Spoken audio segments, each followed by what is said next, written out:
хлопці якраз таки не заходять, вони залітають на позиції, тому що відразу майже зав'язався стрілковий бій. Лежав, кричав 300, 300, 300. Ну, в ітогі ловили на живця, його не стали добивати.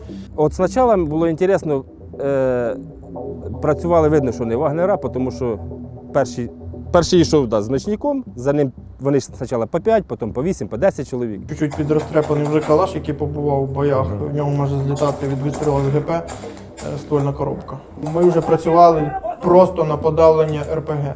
Я пішов перший, щоб хоча б мені удобніше туди, по-перше, закидати гранати і зразу брати на себе, туди їх розвалювати. Одна, напевно, ніч була, коли у них, походу, закінчились люди. Кінець січня 2023 року. Російські війська та ПВК «Вагнер» намагаються перерізати трасу Костянтинівка-Бахмут. Ворог тисне вздовж каналу Сіверський Донець-Донбас. Бійці 3-ї окремої штурмової бригади виконують ротацію та заходять на позицію Суми, де протягом 4 днів відбивають постійні штурмові атаки ворога. Пізніше в мережі YouTube з'явиться відео «Бій з вагнерами», в якому будуть задокументовані кадри тих подій. І сьогодні ми з вами поспілкуємося з бійцями. Ще раз переглянемо це відео, але вже з коментарями друга Наума, який зі своїми побратимами тоді, в ті запеклі дні, відбивав атаки росіян. Тож, друже Наум, вітаю. Вітаю. Пару слів про тебе, як опинився в 3-й окремій штурмовій бригаді. В 3-й штурмовій бригаді я опинився з початку її формування. До цього я був в ССО Азов і також ТРО на базі Азову. Тобто я майже з самого початку формування. Я прийшов на базу десь в початку березня, того що були сімейні питання, мені потрібно було залишити дівчину на батьків, батьки приїхали, і потім я вже пішов, так сказати, приєднуватись до своїх побратимів. Коротко про твій бойовий шлях. Це Запорізька область, так? Так, на київську кампанію мені не пощастило потрапити. Мій бойовий шлях почався з Запорізької області.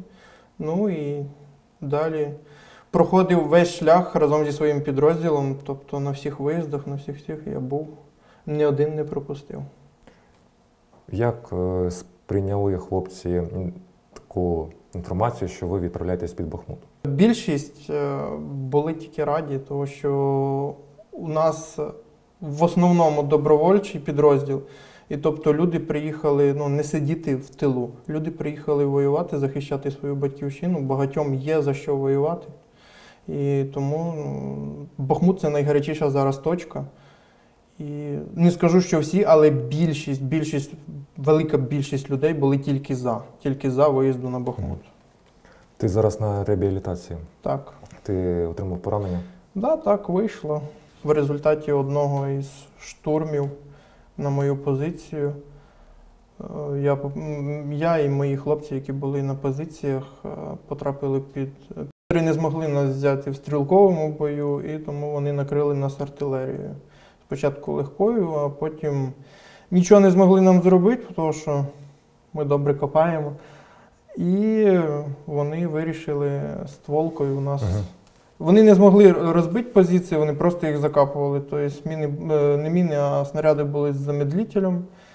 І тобто він заривається в землю і розривається, тим самим накриваючи людей землею. А земля там, вона така, як шрапнель, коли вона мерзла і верхнім слоєм. І поранення я отримав, тому що мені привалило ноги одним із булижників цих мерзлої землі.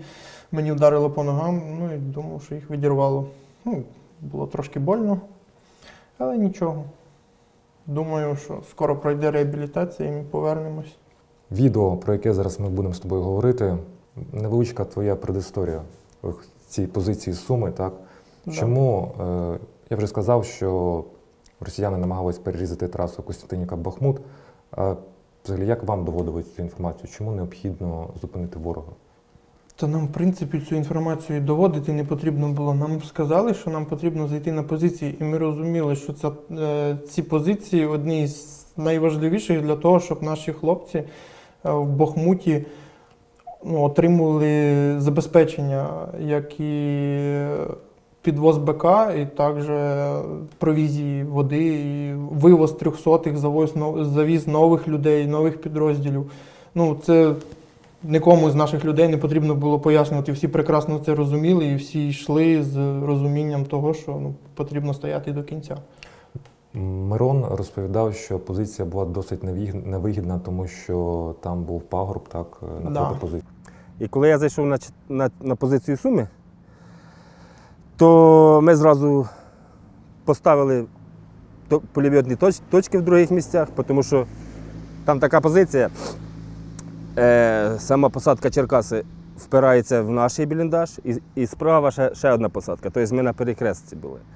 У нас не одна посадка, а дві посадки у нас спирались. І що саме погано було, оця передня посадка на 12, вона була тільки 400 метрів, і там йшов горб канал, як п'ятиетажка. Тобто можеш посадити любі ці і точки. І вона була... За ворогом? Так, за ворогом. Тому що вони як давили, то наші всі відходили. Я так зрозумів, третя відступила тоді. І весь канал, він і так іде весь на висоті. А біля мене зразу була позиція там Дацика, другий взвод, Наума, перший взвод. То вони якраз на каналі сиділи, теж там давали постаратися. Той пагорб, з якого працювало СПГ, спочатку воно працювало так, пристрілювалося, але коли воно вже пристрілялось, воно, звісно, мороки зробило багато. Тобто він прицільним вогнем він нормально пристрілявся і розбирав потихеньку наші позиції. Тож давай перейдемо до відео. Так. Що зараз тут відбувається? Це хлопці заходять на позиції, так? Так, це хлопці якраз таки не заходять, вони залітають на позиції, тому що відразу майже зав'язався стрілковий бій. Тому що ці позиції постійно штурмували. І просто так заїхати туди на ті позиції, це потрібно, щоб пощастило, щоб тихо зайти на ті позиції. Тобто швидко Відразу окопну лінію і на пікапі крупнокаліберний кулемет, який проводить, криє. Окопна лінія така глибоченька, так? Глибоченька окопна лінія, да, і вона доволі довга. Окопна лінія. І вона добра тим, що вона викопана трішки в сторону. Оцей виход, куди хлопці заходили, сама позиція знаходиться чуть-чуть в стороні. І виход, якраз заход на позицію, знаходиться...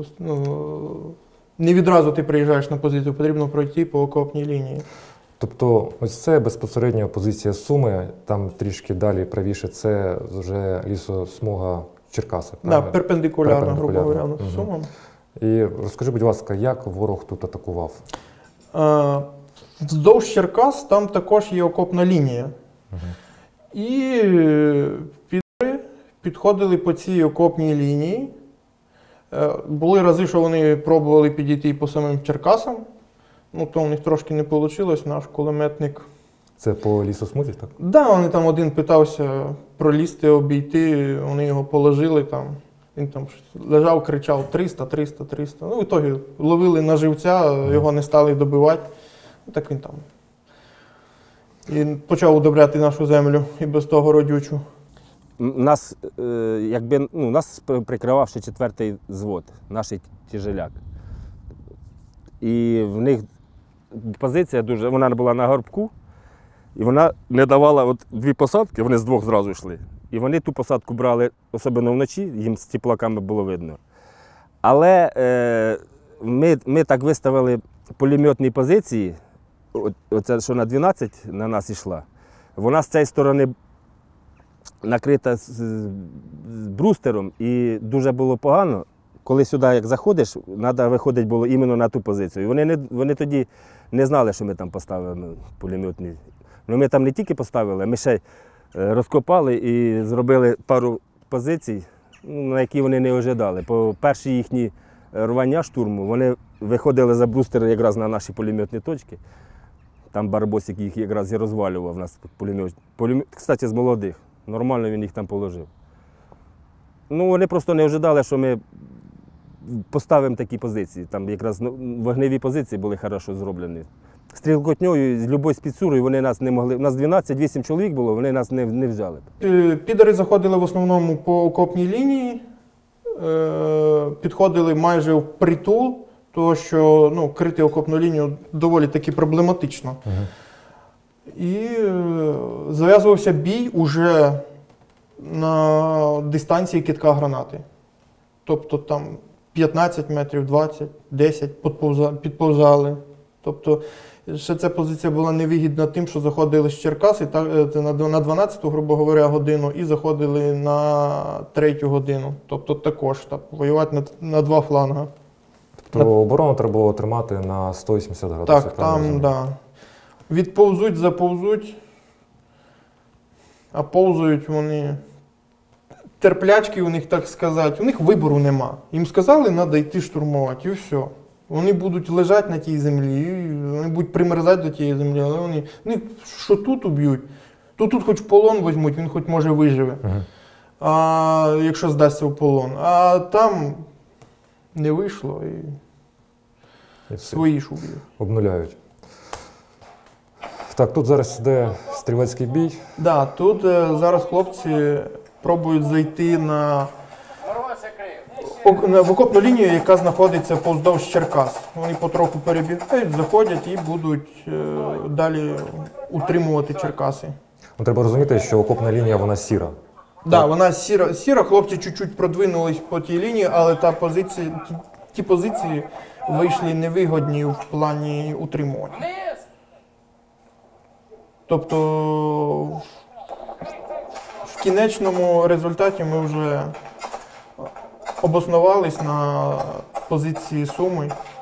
Тут вже докопали те, що потрібно було докопати, облаштували стрілкові позиції, запасні позиції. Тобто також утримання цих позицій було необхідно, щоб для облаштування інших позицій, так? Тут всі позиції, вони взаємозв'язані, того, що це одна, грубо говоря, один організм.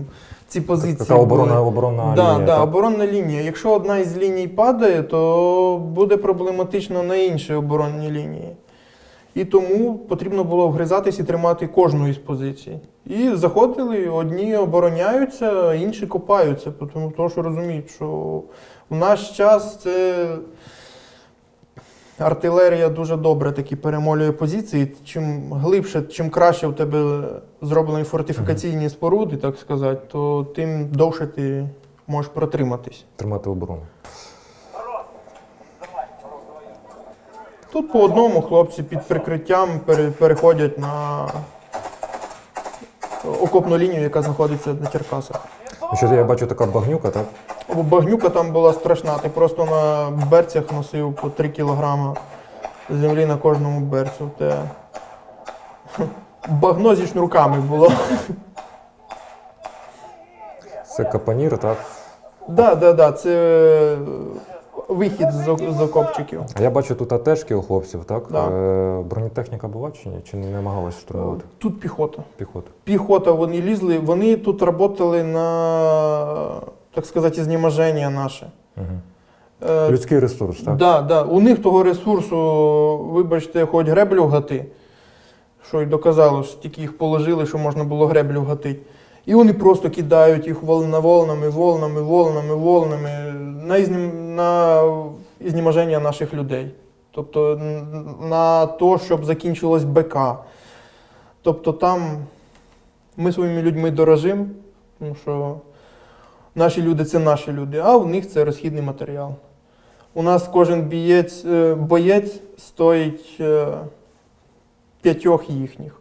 Тому що вони понабирали на зонах те отреб'я, яке нікому там не потрібно, і кидають його на м'ясо. Хлопці ще розповідали, що початково там намагались штурмувати умовно еліта Вагнера. От спочатку було цікаво, працювали, видно, що не Вагнера, тому що перший йшов з ночником, за ним вони спочатку по 5, потім по 8, по 10 чоловік. Вони 2 рази спробували, Ми їх онулили, і після цього вони почали м'ясо. Просто м'ясо пускали. Я ж кажу, у нас 15 метрів, ми цими гранатами перекидувались, вони то вилазять, ну у нас теж хорошо, що гранат хватало, а то тупо м'ясо. З тієї посадки чоловік 20, туди 10, і це круглосуточно. Ось, якщо він починається в 2 ночі, наприклад, в 6 ранку прекратилося, 2 часа цього, там же ж на цьому, був же ж такий момент, коли вони просили перекурити, тому що ми їм навіть не давали, вони їх багато зайшли, і компаньєри одійти не можна, а просили перекурити, але ми їм, звісно, не дали. Спочатку питались їх штурмувати, все це, але в них нічого не вийшло, тому що добре було грамотно виставлені караули, їх засікали на початку того, як вони там питались підійти, підпускали, нав'язували бій. Ну, еліта, скажімо так, що вона не ломиться так. Як то вони прощупали, не вийшло. Так, з розумом трішки. Да. Там типи прохавані теж там. Не потрібно так говорити, що вони всі як м'ясо йдуть, як все. Є там люди теж прохавані, які також, я думаю, що не одну війну пройшли і не один рік воюють. Але вони, так сказати, дуже рідко так, щоб заходять. Вони вже заходять, коли м'ясом отак доб'ють, тоді вони вже можуть зайти. А так, в цілому закидали оцим м'ясом, оцим непотребом.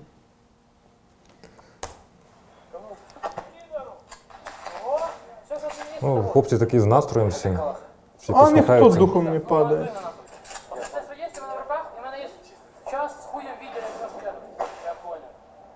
Це міномет працює, так, ворожий? Так.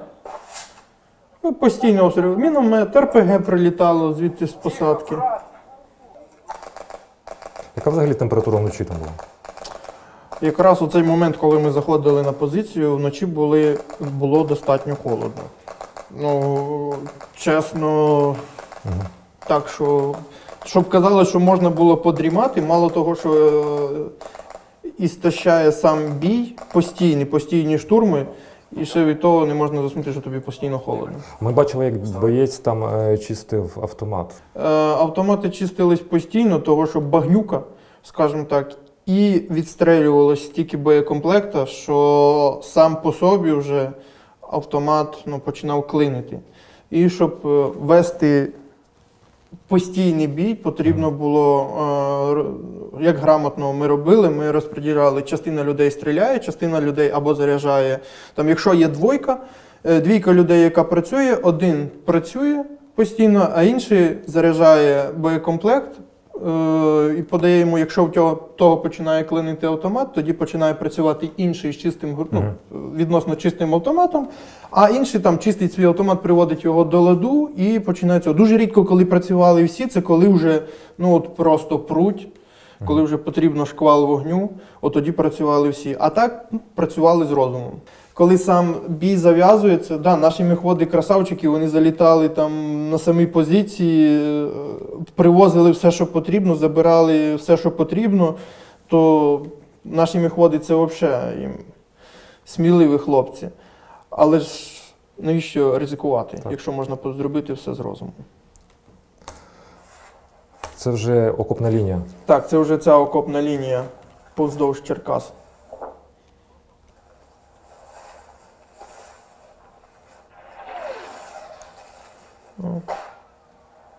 Рикошет від землі був, просвистіло. А як ти думаєш, це ворог бачив ваше переміщення і намагався вас зупинити ваше просування? Чи може це просто таке рандомний обстріл був? У них було, так сказати, преимущество, у них була висота. І з висоти вони могли бачити це. І також у ворога є ті самі дрони, ті самі крила, на яких вони можуть запросто подивитися. І взагалі, коли відбувається ротація, то якраз такий момент, що потрібно відпрацювати. Тому що на ротації підрозділ найменш захищений. Взагалі я знаю, що у вагнерівців є така тактика, вони намагаються бити або в стик з'єднання, або на ротації. Так. От коли найменше уваги сконцентровано на полі бою, тим вигідніша позиція для них виходить. Того, що там, коли ротація відбувається, той тому пояснює, той тому здає позиції, і нема вже тієї концентрації уваги, яка, коли вже бойці стаціонарно стоять на позиціях. І в стик підрозділу, то що, ну, дійсно, що є стик підрозділу, тут відповідає одна бригада, тут відповідає друга бригада, а от тут оцей стик якраз такий, і починаються суперечки. Той думає, що той має відповідати, той думає, що той має відповідати. І... Так, про це треба пам'ятати і вирішувати, тому що в подальшому це може призводити до якихось неприємних ситуацій, Да. оточення і ще щось. Тобто. Так, у нас продовжується бій. Хлопці просуваються по окопній лінії. Дрончик. Так. Дрончик. Без дрону будь-який штурм – це авантюра. Ну, так сказати, дрон показує нам, чи безпечний є шлях. Тобто ми знаємо, на якій дистанції може бути ворог і як нам пересуватись взагалі. Что, Либер, я ебашу? Може. Оставить на лучшее время. Розумне рішення. А що це, що залишити на кращий час? Гранатомет. Гранатомет, ну. Да. Есть гранаты? Туди можна докинути гранатою вже.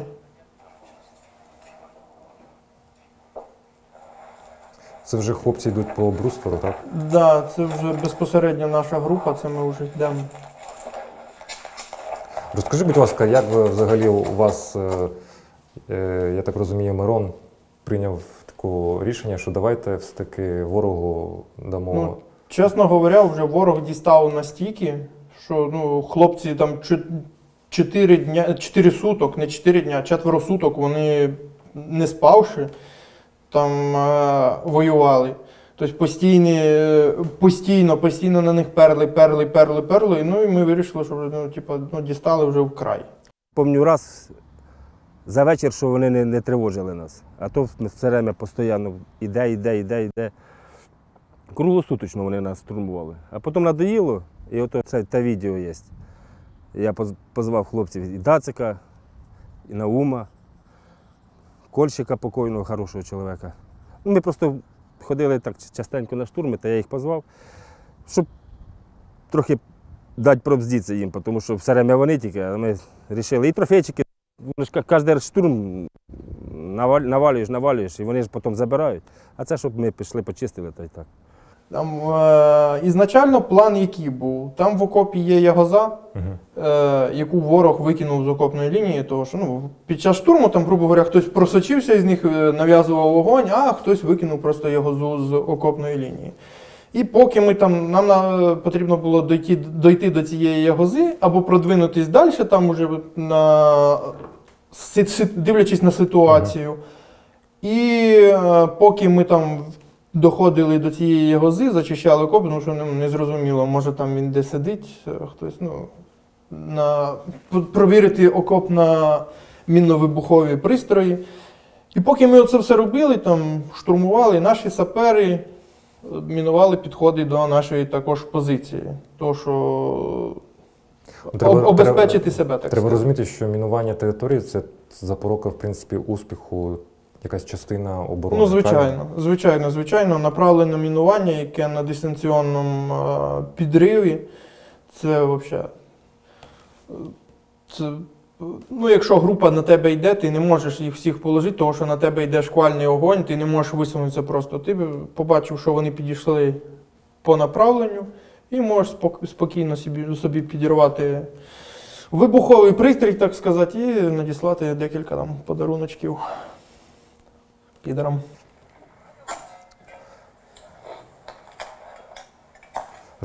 Ствольна коробка залетіла від пострілу, Так, так?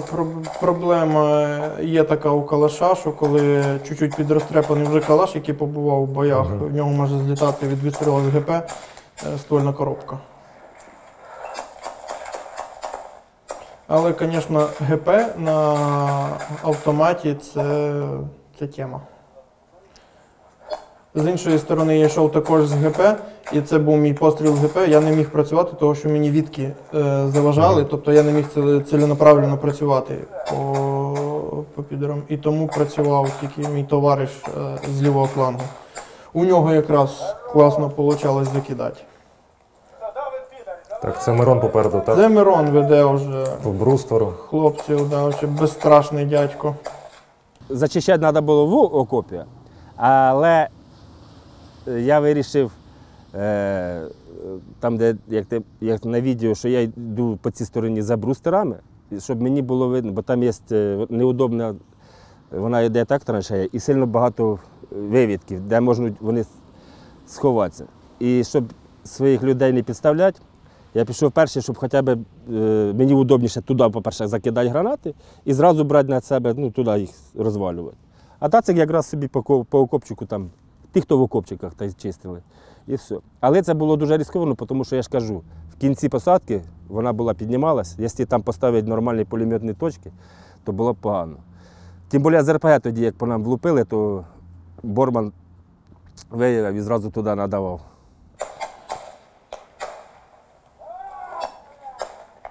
У нас, виходить, двоє йшли з лівої сторони по брустверу, двоє з правої сторони по брустверу, і хлопці йшли по окопній лінії. Тобто безпосередній контакт з ворогом був спочатку у нас, тому що ворог бачив нас і ми бачили ворога. Тобто попередити хлопців. В будь-який момент ми могли спригнути в ту саму окопну лінію, там, чи залягти за бруствер. Убезпечити себе. Так, да, убезпечити себе. Але саме ось цей контакт перший, він самий важливий. Ну і взаємна праця бійців між собою. Тут необхідно довіряти своїм Тут, побратимам на 100%. Тут на всі 100, да, на всі 110 друг другу довіряють. Це по окопу йде. Перший йде дацик, він також з ГП закидає.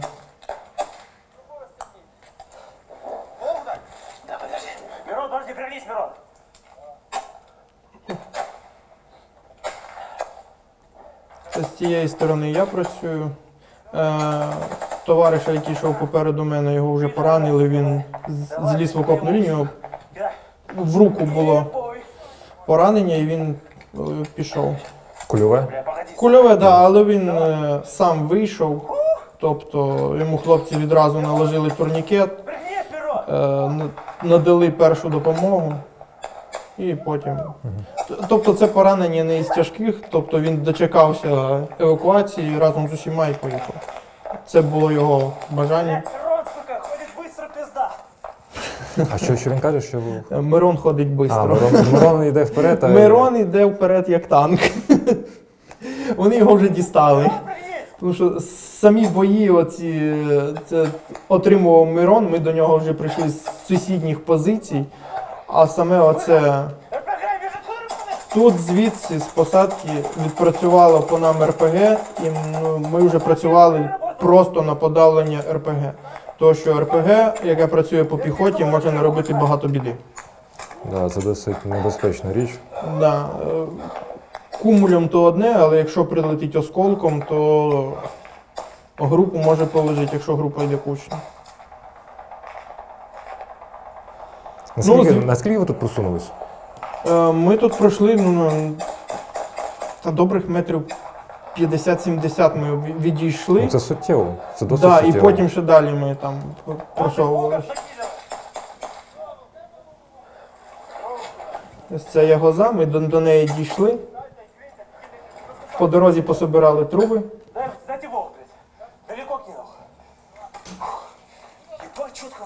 Поки хлопці зайшли в окопну лінію, я сидів уже наверху на брусфері і дивився, чи до нас ніхто не підійде. Тому що дрон це, звісно, добре, але працювати по ним також комусь потрібно було. Пацаны, тоже долго нельзя стоять на одном месте.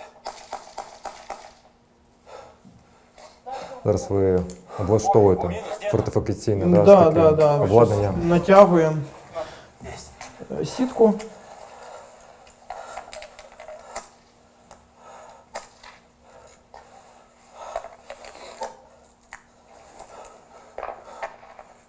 Поки там хлопці збирають автомати, інші хлопці криють їх з підствольників. Ага.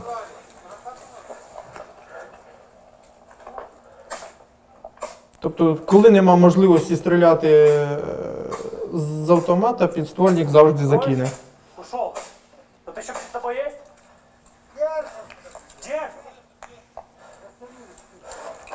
Це вже плановий відхід, так? Тут вже відхід, ми зробили те, що від нас планувалося, пройшли Вперед, по чуть есть. і відходимо. Це Це не дійшли. хороший русський, Хороші русські, це самі хороші русські. які 200. Да, там йому. Я трохи заважав ходити, але то тут розлігся. Что делал? Крою. То, як говорив друг Дацик, музиканти відпочивають перед концертом. Перед концертом Кобзона, так? Да.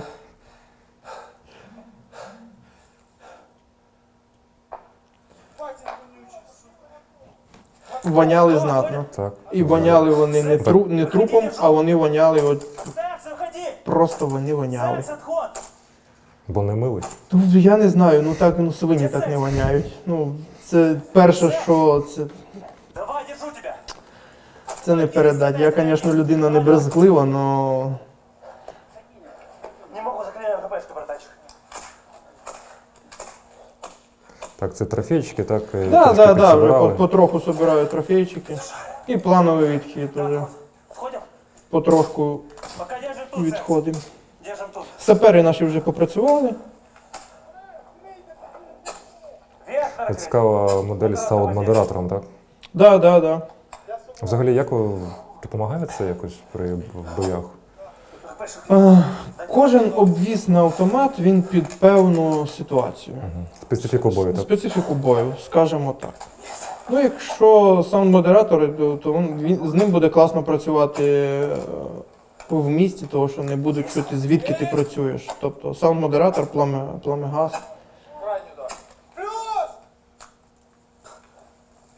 Он знает правильно. Клинчик? Все, отходим?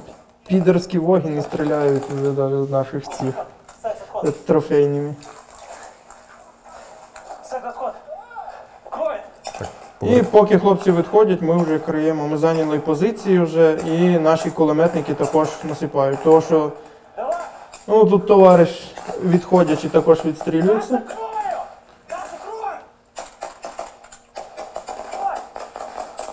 І стандартними перебіжками ми дійшли вже до своїх хлопців, які тут ми вже були в певній безпеці від піхоти, тому що там вже кулеметні гнізда, і кулеметники наші крили. Так, хлопці на адреналіні, так, всі отримали такий адреналін від такого. Це не передать. В цивільному житті такого адреналіну ти не отримаєш, який отримується там. Всі довольні. Хуй ХПшку четко накидывал. Я не ожидал. Хорошо ХПшкой накидывал. Хто це хизується? Це друг Борман. Дров Борман, так? Він чітко з ГП, він працює от просто. Це його. Це його. Причому настрілу такого сказати, щоб в нього сумасшедший настріл був, ні, там цього. Він працює з нього ще просто. Кто-то в голову походу попал.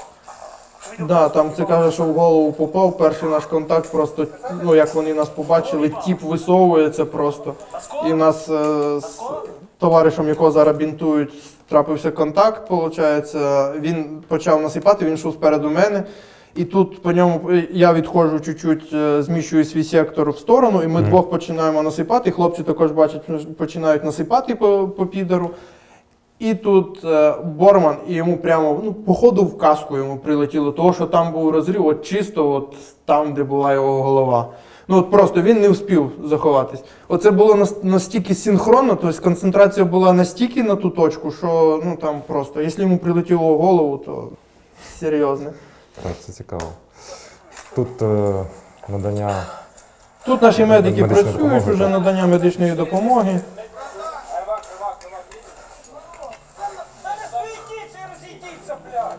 Все, медик вставив 7 тренюлей.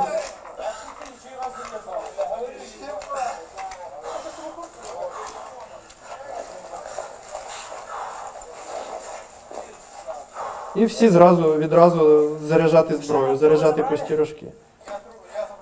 Так, треба розуміти, що бій не закінчився навіть. Да, улюблена тактика підерів – це коли проводиться штурм з нашої сторони, потім ми відходимо там, і підеру контрштурм. Відразу ж висувається група на контрштурм.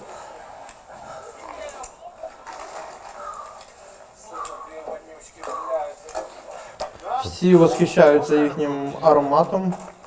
Парфюм «Красна Москва». Боком? Да, я хотел. Есть кнопка, чувствуешь это? Ну ладно, давай сам все сделаю. Можно уже снимать, похуй. Фу. Фу, блин. Надеюсь, адвокату видос понравится. Прекрасне відео. От така інтенсивність боїв, я так розумію, вона була постійно. Постійно. Дуже рідко було.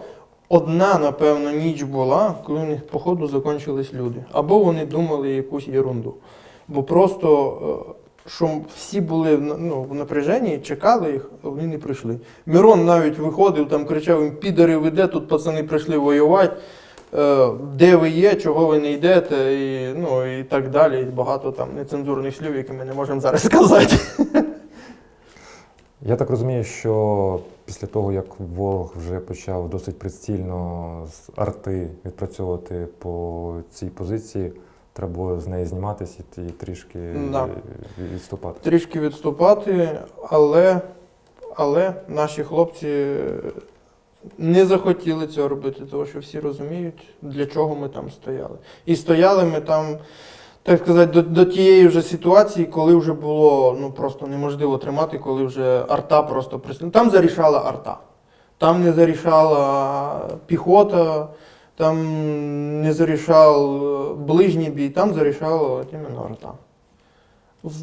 На даній позиції це зарішало СПГ, яке працювало з якоїсь закритої позиції. Ми шукали його, літали. Траса Костянтинівка-Бахмут, вона під контролем Збройних сил України. І це доводить те, що ви і твої побратими, ви виконали своє завдання і зберегли дорогу життя на Бахмут. Не тільки ми, а інші підрозділи. Інші підрозділи. Ми працюємо як один організм. Тобто всі Збройні Сили України – це один організм, який, так сказати, вправно виконує свою роботу. Друже, я тобі бажаю швидкого одужання, повернення до побратимів і скорішої перемоги. Дякую.